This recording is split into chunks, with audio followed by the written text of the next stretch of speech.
ዕለት እስራን አርባዕተን ጥቅምቲ በስመ አብ ወወልድ ወመንፈስ ቅዱስ አሐዱ አምላክ። ዕለት እስራን አርባዕተን ጥቅምቲ በዛ ዕለት እዚኣ አባ አብላርዮስ ባሕታዊ መነኮስ ዓረፈ። እዚ ቅዱስ እዚ ካብ ሃገረ ጋዛ እዩ። ወለዱ አረማውያን እዮም። ትምህርቲ ዮናናውያንን ጥበቦምን ከዓ መሃርዎ። ካብቶም ብዙሓት ብጾቱ ብጥበቡ ጸብለል በለ ዘሎ ዝኾነ ጥበብን ፍልጠትን ኣብ ልቡ ሕደሮ። ኣቦኡ ከዓ መሊሱ ካብ ሃገሩ ወፃኢ ዘሎ ፍልጠትን ጥበብን ከጽንዕ ናብ ካልእ ሃገር ሰደዶ። ዘድልዮ ዝኾነ ኩሉ ንኽፍጽም ተንሲኡ ናብ ሃገረ እስክንድርያ ኩሎም መምህራን ኣብ ዝርከብሉ ቦታ ኸደ። ካብኣቶም ድማ ተማህረ። ካብኡ ኣብ ልቡ መንፈሳዊ ድፍኢት ደፋፍኦ። ትምህርቲ ቤተ ክርስቲያን ክመሃር ደለየ። መጽሓፍቲ ቤተ ክርስቲያን ደልዩ ረኸበ እሞ አንቢቡ ተረድኦም። ናይ እስክንድርያ ሊቀ ጳጳሳት ኣባ እለእስክንድሮስ ከዓ እቲ ክብድ ዝበለ ሕቡእ ናይ ቅዱሳት መጽሓፍቲ ምስጢራት ዘለዎ ገሊጹ ይትርጉመሉ የረድኦ ነበረ።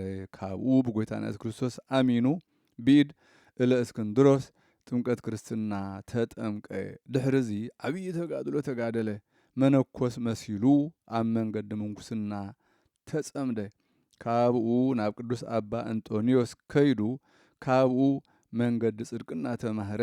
ነዊሕ እዋን ምስኡ ተቐመጠ። ድሕሪዚ ናይ ስጋ ወለዱ ከም ዝሞቱ ሰምዐ እሞ ናብ ሃገሩ ኸይዱ እቲ ወለዱ ዝገደፍሉ ገንዘብ ወሲዱ ንድኻታትን ንመሳኺንን ዓደሎ። ካብኡ ኣብ ናይ ሃገረ ሶርያ ዘሎ ኣድባራት ኣብ ሓደ ደብሪ ኣትዩ ዓብዪ ተጋድሎ ተጋደለ። ብጾም ብጸሎት ብስግደት ብኹሉ ትግሃድ ተጸምደ። በብሸውዓተ መዓልታት እናጾመ ሳዕሪ በረኻ ይምገብ ነበረ። እግዚአብሔር ልቡ ኣብርሃሉ እሞ ጸጋ ትንቢት ተዋህቦ። ተኣምራትን መንክራትን ከዓ ገበረ። ነዊሕ እዋን ምስ ገበረ ኣብኡ ኣብ ደብሪ ኤጲፋንዮስ መንኰሰ። እቲ ኣበምኔት ከዓ ነዚ ኣባ አብላርዮስ ትምህርቲ ምንኩስና ኾነ ሕጊ ቤተ ክርስቲያን ንኽምህሮ ኤጲፋንዮስ ሃቦ። ንሱውን መሃሮ። ኤጲስቆጶስ ከም ዝኸውን እውን ኣብ ልዕሊኡ ተነበየ እሞ ከም ትንቢቱ ከዓ ኮነ። ነዚ ኣቦ መዋእሉ 80 ዓመት ኮነ። እዚ ከዓ 10 ዓመት ኣብ ቤት ኣቦኡ፣ 7 ዓመት ኣብ ሃገረ እስክንድርያ፣ 63 ዓመት ከዓ ኣብ መንኩስናን ኣብ ተጋድሎን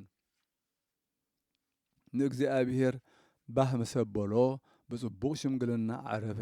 ቅዱስ ዮሐንስ አፈወርቅ ነዚ ቅዱስ ኣቦ ወዲስዎ እዩ። ከምኡውን ቅዱስ ባስልዮስ ብመጻሕፍቱ ወዲስዎ እዩ። በረኸቱ ምሳና ትኹን ዘለዓለመ ዓለም አሜን። ሰላም ለአብላርዮስ ለከርሱ ዘሰርአ ማይ ባህር ሎቱ ወሳዕረ ገዳም መብልአ በዕለተ አዕረፈ ዮም እንዘ ይብል አስተጻንአ ኢትፍርሂ ነፍስየ እምነ ሥጋ ወፂአ እስመ ተቀነይኩ ለእቺ ዓመታተ ሰብአ። ሰላም ለአብራንዮስ ንኸርሱ ዝሰርዐ ማይ ባሕሪ ዝስተ ሳዕሪ ገዳውን መብልዕ ብዝዓረፈሉ መዓልቲ ንነፍሱ ከምዚ ኢሉ ኣጸናንዓ። ነፍሴ ኣይትፍርሂ ካብ ስጋ ምውፃእ ካብ ስጋ ወፂኣ ተገዚአል ክለኹ ዓመታት ሰብዓ። በዛ ዕለት እዚኣ እዞም ስዕቡ ቅዱሳን ዝዝከሩላ እያ። ለንጊኖስ ሰማይት፣ ዘይና፣ ኣውስያ፣ ቆስጠንጢኖስን ጸበለ ማርያም ተሓራሚትን ጸሎቶምን በረኸቶም ምሳና ይኹን ዘለዓለመ ዓለም አሜን። ሰላም እብል ለጳውሎስ ወለቢጹ በፍኖተ ስም ዞረጹ ለዘይና ሰላም ፈጻሚተ ገድል ዘበበገጹ እምእለ መከሩ መከየድየ ያዕቅጹ ለባልሆትየ እምሰማይ ይቅንጹ። ሰላም እብል ንጳውሎስ ምስ ዓርኩ ምስ ቢጹ ብመገዲ ሰማዕትነት ዝጐየዩ ዘሮጹ ንዘይና ሰላም ፈጻሚት ገድሊ በብመንገዱ በብገጹ ካብ ዝመኸሩ መንገደይ ክቖርጹ ንምድሓነይ ካብ ሰማይ ይንጠሩ ይቕነጹ።